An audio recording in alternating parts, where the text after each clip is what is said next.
Entre el 15 y el 17 de septiembre de 2025, 3 nombres volvieron a pronunciarse con alivio: Tawo, Arvinda y Kororo. En 48 horas, las rutas se abrieron, y más de 15,000 vecinos regresaron a su vida sencilla. Detrás no hubo azar, un mando unificado en Ouagadougou, y la determinación de un capitán joven, el líder que ustedes ya conocen, que eligió primero a la gente.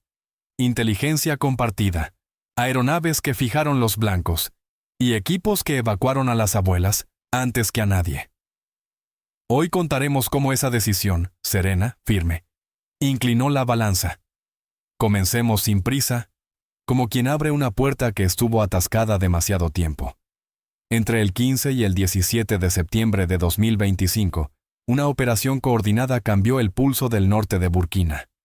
No fue un relámpago caprichoso, fue el fruto de días de escucha, de mapas extendidos sobre mesas de madera, de radios probadas al amanecer y de silencios compartidos entre soldados y aldeanos. Día 15. Madrugada. En una casa común de Ouagadougou, un centro de mando unificado enciende sus pantallas. Los analistas cruzan 3 fuentes, interceptaciones que apuntan a una reunión en Titaltou.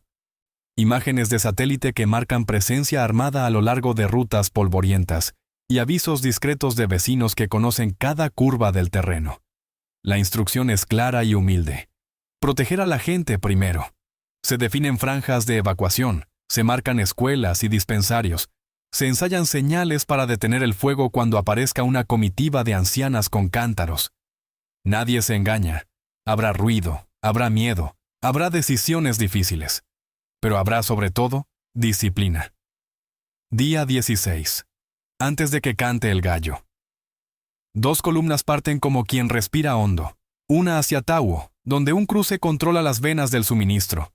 Otra hacia Arvinda, cabeza administrativa que necesita volver a hacer casa y no trinchera.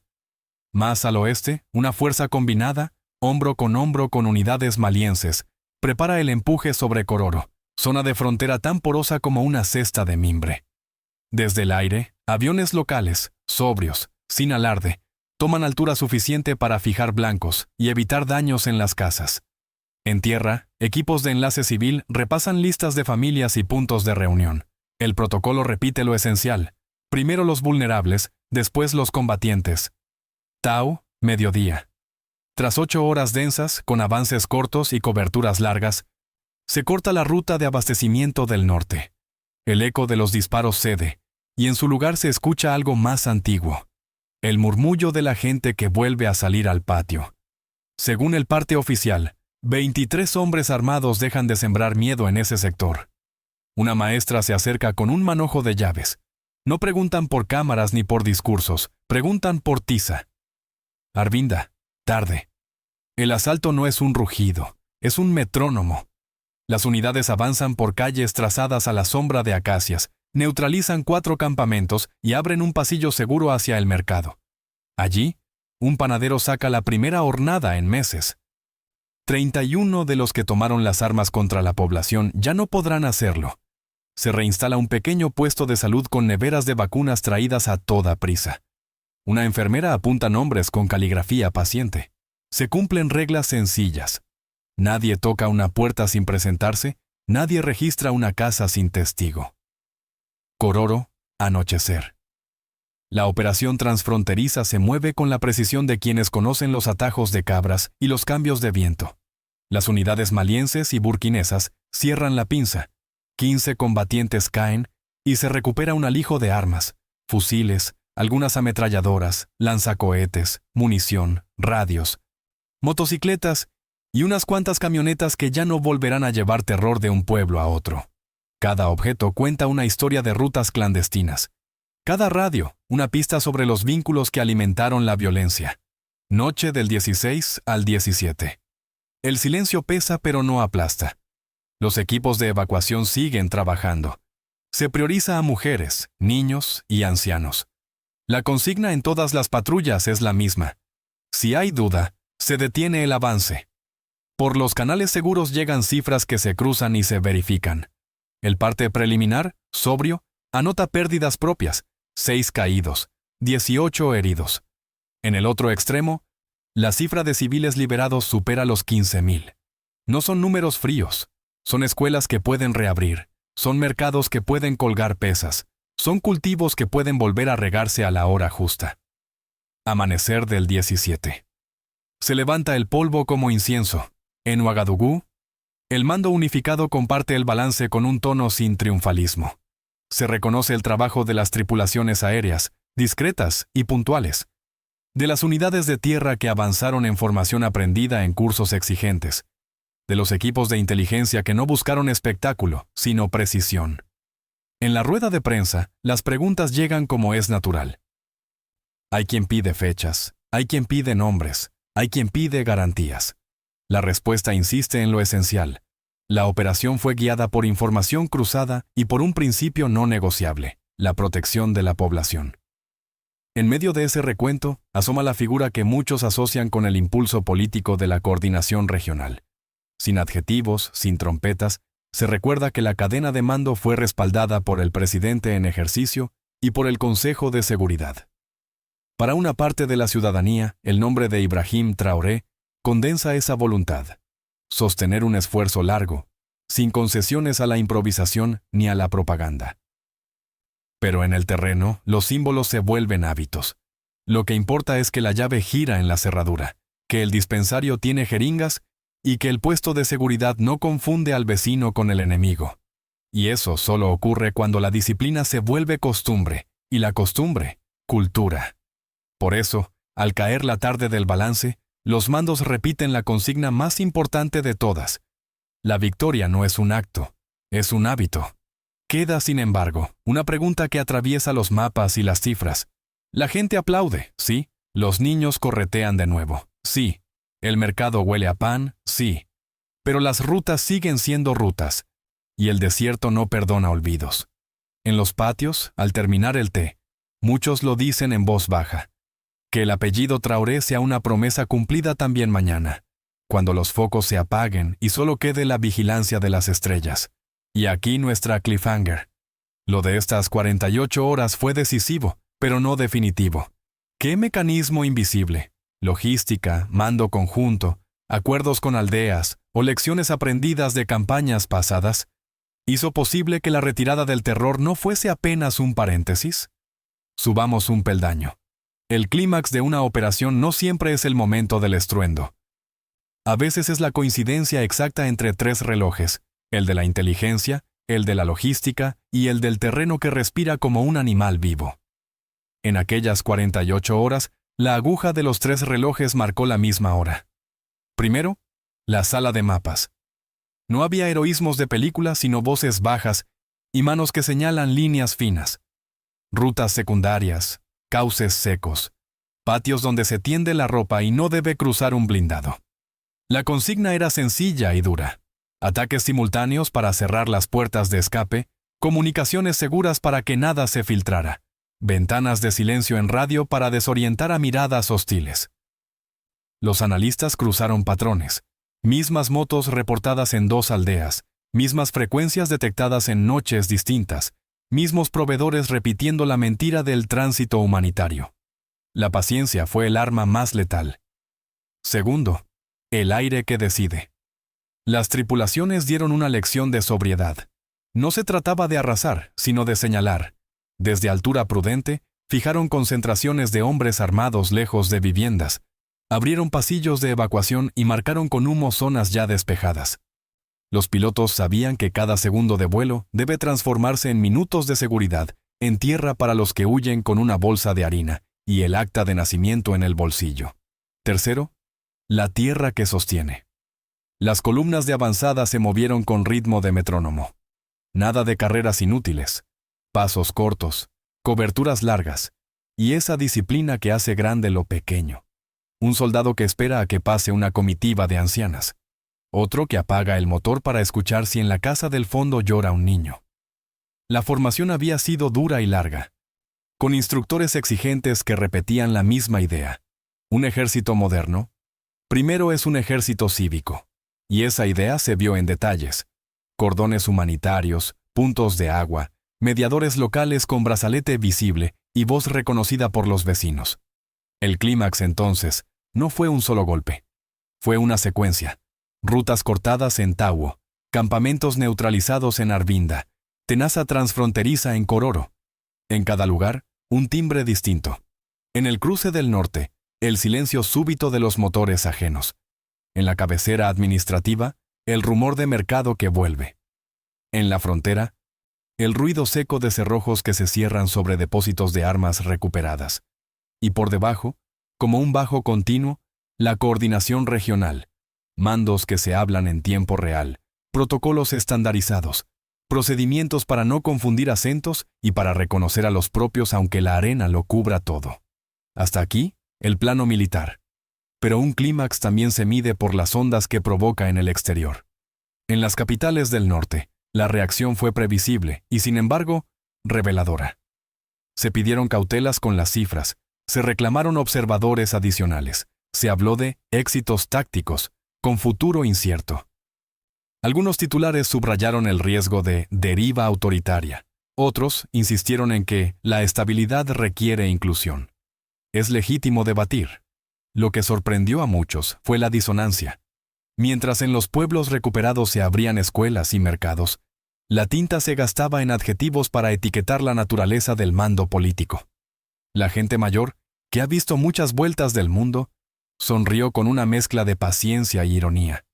La vida, dijeron, no entiende de etiquetas, entiende de llaves que giran. En España, la comunidad afrodescendiente mayor trajo al centro una memoria precisa. Pateras, puertos, temporeros, parroquias y mezquitas que sostienen lo cotidiano. En tertulias de barrio y asociaciones vecinales se escuchó la misma fórmula. Menos duelo, más escuela. Voces de periodistas veteranos pidieron verificación de datos y, a la vez, reconocieron el valor de los resultados tangibles. Menos tiros, más clases, menos rutas cerradas por miedo, más camiones con verduras frescas. También se abrió un debate sereno sobre la cooperación digna. ¿Cómo apoyar sin tutelar? ¿Cómo acompañar sin dictar? ¿Cómo informar sin alimentar caricaturas? En otras capitales africanas, hubo una mezcla de prudencia institucional y orgullo íntimo. Ministros de defensa hablaron de lecciones compartibles, mando conjunto, financiación responsable, inteligencia comunitaria, entrenamiento de suboficiales, mantenimiento riguroso de equipos y, muy importante, comunicaciones compatibles entre países vecinos. Se recordó que una victoria regional lo es también porque impide que el mal cruce la frontera para volver al día siguiente por otra puerta. Y en las redes, donde lo inmediato manda, apareció la cara joven del continente, mensajes de aliento, oraciones compartidas, imágenes de mercados reabiertos y también llamadas a la humildad. No celebren sin cuidar lo ganado, escribió un maestro. La paz es hermana del calendario y del hábito, respondió una enfermera. La generación mayor, menos ruidosa, aportó lo suyo, fotos antiguas del mismo mercado y del mismo puente, porque la memoria no es un archivo, es una brújula. Ahora bien, todo clímax deja preguntas. ¿Cómo blindar lo logrado frente a la tentación de la prisa, el desgaste de la rutina y la astucia de quienes siempre buscan resquicios? Los mandos pusieron sobre la mesa un trípode. Seguridad persistente, puestos estables, patrullas mixtas, coordinación judicial, servicios básicos, salud, agua, escuela y economía viva, crédito para semillas, rutas comerciales despejadas, coste de transporte en descenso. Sin ese trípode, la música de la victoria se apaga pronto. Queda también el ángulo moral. En las homilías dominicales y en los círculos de estudio del Corán, en patios y santuarios, se repitió una idea sencilla. La fuerza sirve si protege, fracasa si humilla. Por eso se insistió en protocolos de trato a detenidos, en cadenas de custodia para evidencias, en la presencia de testigos comunitarios durante los registros. La legitimidad no se grita, se acumula.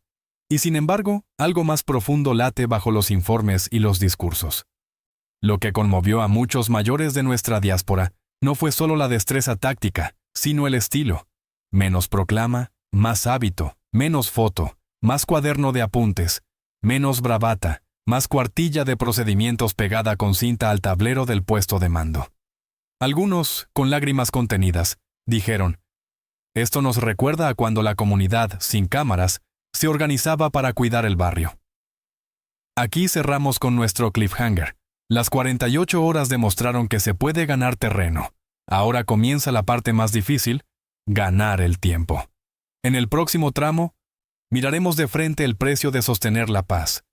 ¿Cómo se evita que el territorio liberado se convierta en trofeo frágil? ¿Qué engranajes, de justicia, economía y memoria, deben ajustarse para que la retirada del miedo no sea una pausa, sino un punto de no retorno? La victoria, para la gente sencilla, no se mide en comunicados, se mide en llaves que vuelven a girar. Cuando el polvo se aquietó, las consecuencias comenzaron a escribirse en presente. Primero, la liberación humana. Mujeres que habían escondido sus brazaletes para no provocar castigos salieron con ellos a la luz. Niñas que llevaban meses con cuadernos cerrados los abrieron y ensayaron de nuevo la letra redonda. Los ancianos, que sabían de memoria la hora del rezo y el peso del cántaro, caminaron sin mirar por encima del hombro. Un equipo de salud, con neveras sencillas pero imprescindibles, cruzó la plaza y devolvió vacunas al mapa de la rutina. El maestro colgó una lista en la puerta de la escuela, nombres escritos con tiza, como si cada trazo fuera una vela encendida contra la oscuridad reciente. Segundo, el restablecimiento de servicios. Volvieron los dispensarios de barrio, con algodón, jeringas y termómetros.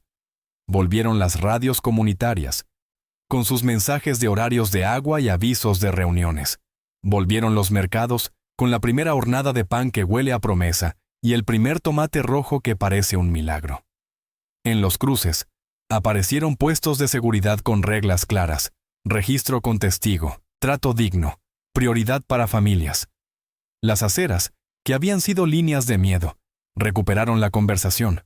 ¿Cuánto cuesta la sal? ¿A qué hora llega el camión de verduras? ¿Cuándo reabre la escuela? Tercero, el inventario que habla. Lo recuperado en depósitos y escondites contaba historias completas, fusiles con marcas de viaje, ametralladoras con holguras que delatan uso rudo, tubos de cohetes con pintura fina, cajas de munición con sellos de rutas antiguas, radios que recordaban frecuencias y motocicletas que aún traían polvo de dos países distintos. Cada objeto era un rastro de cómo la violencia se alimenta de caminos sin vigilancia y de silencios comprados. Al mismo tiempo, cada objeto en manos de las autoridades era un golpe a la capacidad de reorganización de quienes habían sembrado terror. Cuarto, la economía que respira. Los agricultores volvieron a medir la tierra con pasos, a revisar la humedad del suelo con los dedos, a calcular cuánta semilla era prudente invertir. Los transportistas contaron historias de rutas más cortas y menos sobornos, de tiempos que de pronto volvían a ser razonables. Los comerciantes abrieron balanzas, ajustaron pesos y recuperaron las bromas de siempre. El dinero dejó de esconderse bajo el colchón y empezó a circular con timidez. Pequeños créditos, compras de temporada, arreglos de techos. Quinto, la memoria y la ceremonia. Hubo oraciones en patios y santuarios, homilías y alcas, que agradecieron la calma sin olvidar a los caídos. Se nombró a quienes no volvieron, sin prisas, con respeto. Se acompañó a las familias que llevan el duelo como un cántaro difícil. En la plaza, una abuela mostró una llave vieja. Esta casa sobrevivió a las tormentas, dijo. Sobrevivirá también a este cansancio. La comunidad mayor recordó enseñanzas simples. Visitar al enfermo, sostener al desesperado, no dejar solo al que reabre una puerta. Sexto, las heridas visibles e invisibles. La retirada del miedo no borra de golpe los temblores de la noche, ni el sobresalto ante un ruido brusco. Por eso, equipos de acompañamiento psicosocial, modestos pero perseverantes, se sentaron a escuchar. Un muchacho contó que aún le tiembla la mano cuando escucha una moto. Una mujer dijo que no sabe si podrá dormir con la ventana abierta. Se recordó que la paz no es solo ausencia de tiros, es también la lenta curación de los nervios y el permiso para volver a confiar. Séptimo, la legitimidad que se gana. No hay propaganda que compita con un trámite hecho a tiempo. Cuando las oficinas empezaron a extender certificados de nacimiento, cuando el agua llegó según el horario anunciado, cuando un médico firmó una receta y el medicamento existía, la confianza hizo su nido. La población, acostumbrada a promesas que se marchitan, empezó a creer en hábitos que no dependen de cámaras. La autoridad, en lugar de gritar su fuerza, la administró. Cadenas de custodia en evidencias, registros con testigos, explicaciones claras sobre procedimientos, respeto en los controles. Octavo, la vigilancia vecinal. Las aldeas reorganizaron comités discretos, no para señalar con dedo acusador, sino para cuidar. Se establecieron alertas de barrio, rutas seguras hacia la escuela, horarios de regreso al anochecer. Las radios comunitarias difundieron señales sencillas y listas de teléfonos de emergencia. Se acordó una pauta. Ninguna noche sin ronda, ningún rumor sin verificación, ninguna ausencia de un vecino sin pregunta amable. El cambio, en suma, se pareció menos a un desfile y más a una serie de hábitos que vuelven. Y en medio de ese recomenzar, la gente mayor ofreció su sabiduría. La paz es hermana del calendario, dijo un anciano. Se alimenta de horas cumplidas y de puertas que no se cierran a destiempo. Pregunta para usted, que ha vivido regresos difíciles, en un pueblo recién liberado. ¿Qué debe ponerse en pie primero para que todo lo demás resulte más fácil? ¿La escuela, el centro de salud o el mercado? Cuéntenos su experiencia en los comentarios. Su memoria es nuestra brújula. Nuestro cliffhanger. Reconstruir es más lento que destruir. ¿Cómo blindar este renacimiento cotidiano para que no sea un paréntesis? En la siguiente etapa, miraremos la vecindad, el país entero y el mundo. ¿Qué esperan? ¿Qué ofrecen? ¿Y qué evitan? Y cómo esa mirada externa puede fortalecer o debilitar lo conquistado. La paz local respira el aire de la región y del mundo. España y el Sáhel comparten mares, vientos y rutas. Cuando el norte de Burkina se serena, también cambian cosas en puertos, mercados y parroquias del sur de Europa. España, memoria y presente. La comunidad afrodescendiente mayor recuerda jornadas de trabajo en el campo, parroquias que abrieron salones para clases de lengua, mezquitas que organizaron redes de apoyo, voluntarios que prepararon termos de sopa para noches frías. En asociaciones de barrio se repite una consigna: menos duelo, más escuela. Periodistas con oficio piden verificación de datos, sí, pero reconocen lo que ninguna estadística puede ocultar. Cuando baja el miedo, baja el precio del transporte, sube la asistencia a clase y mejora el ánimo del mercado. La pregunta española es práctica. ¿Cómo acompañar sin tutelar? ¿Cómo apoyar sin convertir la ayuda en cadena? Europa, entre la prudencia y la oportunidad. Instituciones comunitarias hablan de condicionalidades, de observación independiente, de gobernanza. Son palabras grandes que a veces asustan. Pero también asoma la oportunidad. Comercio honesto, inversión en infraestructura útil, formación técnica que no se lleva los talentos, sino que los multiplica en su tierra. La vecindad, cuando es buena, reduce la necesidad de migraciones desesperadas y las convierte en intercambios dignos. África, espejo y altavoz. Otros países miran con una mezcla de discreción y orgullo. Se dialoga sobre mando conjunto, financiación responsable, mantenimiento de equipos, formación de suboficiales y, muy importante, compatibilidad de radios y protocolos entre vecinos. La lección central no suena grandilocuente: hacerse cargo. Asumir que la seguridad no se exporta ni se alquila. Se construye con hábitos, recursos propios y cooperación entre iguales. Comercio y redes humanas. Cuando las rutas interiores se despejan, también mejoran las rutas largas. El tomate llega más fresco, el pescado encuentra carreteras transitables, los camiones gastan menos combustible, los mercados regionales ganan regularidad. Las remesas que la diáspora envía encuentran menos intermediarios. Un microcrédito alcanza para techar un aula y arreglar un pozo. Y en lo intangible, bajan los rumores, sube la serenidad, se discute de precios y no de entierros. El papel de las comunidades de fe y de barrio. Parroquias, mezquitas y asociaciones vecinales han sido el primer ministerio de reparación en incontables crisis. Pueden ser, otra vez, guardianes de la constancia, sostener comedores, acompañar duelos, formar mediadores comunitarios, vigilar que la ayuda llegue donde corresponde. La autoridad gana legitimidad cuando estas redes certifican que los procedimientos se cumplen. La vecindad, entonces, no es un mapa colgado en una pared. Es una coreografía de decisiones grandes y pequeñas que, si se hacen bien, blindan el renacer. Pero toda coreografía necesita ritmo y continuidad. Nuestro cliffhanger: ¿cómo mantener el compás cuando las cámaras se apagan y el interés internacional se mueve al siguiente titular? En el último tramo, trazaremos un camino de 12 meses para que lo ganado se convierta en hábito y el hábito en cultura de paz. Para que la victoria no sea un relámpago, sino un amanecer, hace falta calendario. 12 meses, 4 pilares y un principio transversal. La fuerza sirve si protege y fracasa si humilla. Pilar 1. Seguridad persistente. Puestos estables con patrullas mixtas. Protocolos idénticos en cada control. Radios que hablan el mismo idioma técnico. Coordinación judicial para que los detenidos tengan seguimiento y los procesos no se pierdan en pasillos. Formación continua en trato a civiles, reglas de enfrentamiento claras y publicadas, canales de queja accesibles. La seguridad que escucha dura más que la que solo ordena. Pilar 2. Justicia cercana.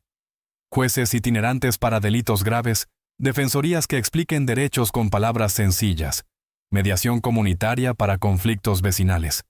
Cadena de custodia estricta, evidencia preservada, audiencias a tiempo.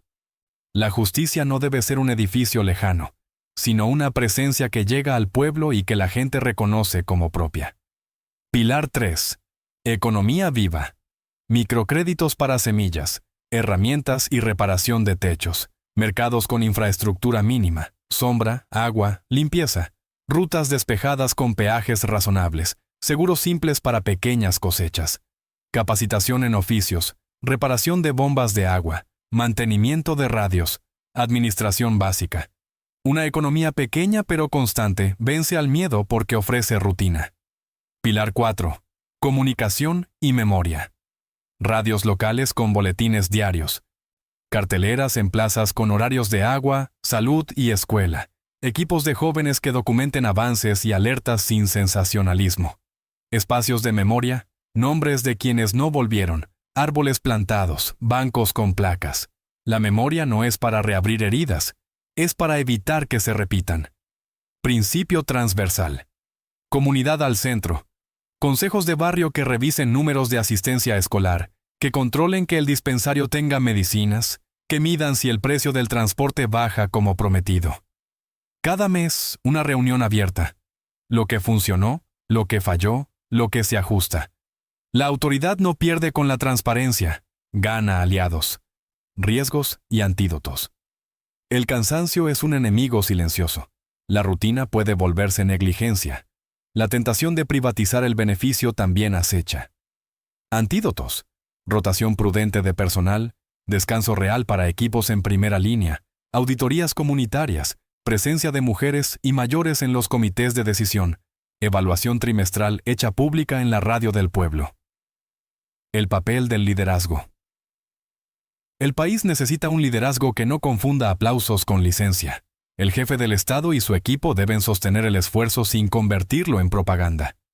Menos eslóganes, más boletines con datos verificables, menos fotos, más inventarios de medicamentos, horas de clase y kilómetros de ruta en servicio. La promesa. Si estos 4 pilares se sostienen, en 12 meses el mapa no solo mostrará rutas abiertas, sino costumbres nuevas, horarios cumplidos, aulas llenas, mercados puntuales, controles respetuosos. La paz, entonces, dejará de ser noticia para convertirse en normalidad. Nuestro cliffhanger. Todo esto exige una pregunta íntima, la más difícil de todas.